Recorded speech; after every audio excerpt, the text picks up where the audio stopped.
Example 5 is an example using the confidence interval for a population proportion. And in this example, we're given a sample size of 50 possums where 23 have been found to have tuberculosis. So we're looking here for a 95% confidence interval for the true proportion of possums with TB, tuberculosis. Now, for our 95% confidence interval, we need to make use of the sample proportion. And that sample proportion is 23 divided by 50. That's 23 with TB out of a sample of 50. And that is 0.46. So our sample proportion, p hat, is 0.46. And to find the confidence interval for the population proportion, we need to write down the formula. But the formula here relates to finding using the point estimate for the population proportion, which is the sample proportion, plus or minus. Now again, this time we're using a z distribution. So we have z alpha over 2 multiplied by the standard error, which is the square root of the sample proportion multiplied by 1 minus the sample proportion divided by the sample size. So we've now to calculate that standard error measure. First of all, though, we check if this is a large enough sample before we use the confidence interval formula. And our usual way of doing that is to calculate NP and NQ. So NP is going to be the same here as NP hat in this case, which is the same as 23 that we started with, and NQ is 27. So they're both bigger than 5. So we're certainly using a large enough sample.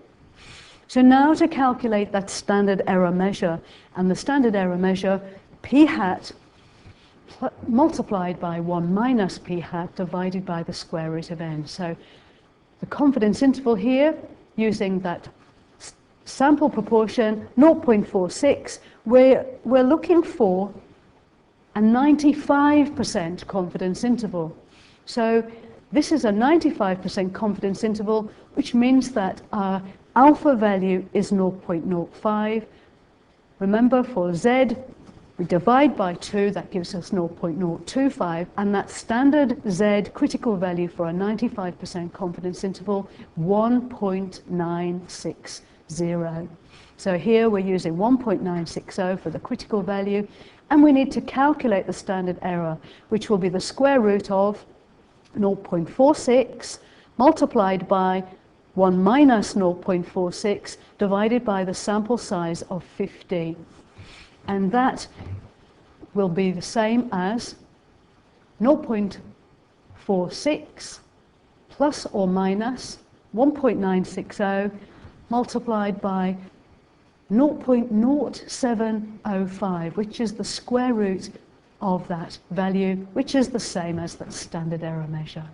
So remember again here, when you're doing the calculation for the confidence interval, you must multiply those two product of those two values first before we take the plus and minus.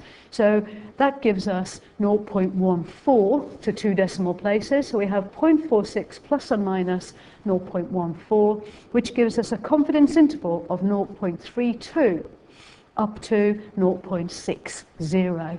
And in this context, what we're looking at here is a proportion between 0.32 and 0.60. So we're saying here our 95% confidence interval for the population proportion, we could say it lies between 32% and 60%, converting both of those proportions into percentages so that it makes a sense in the context. So the 95% confidence interval for the true proportion of possums with TB is anywhere between 0.32 and 0.60.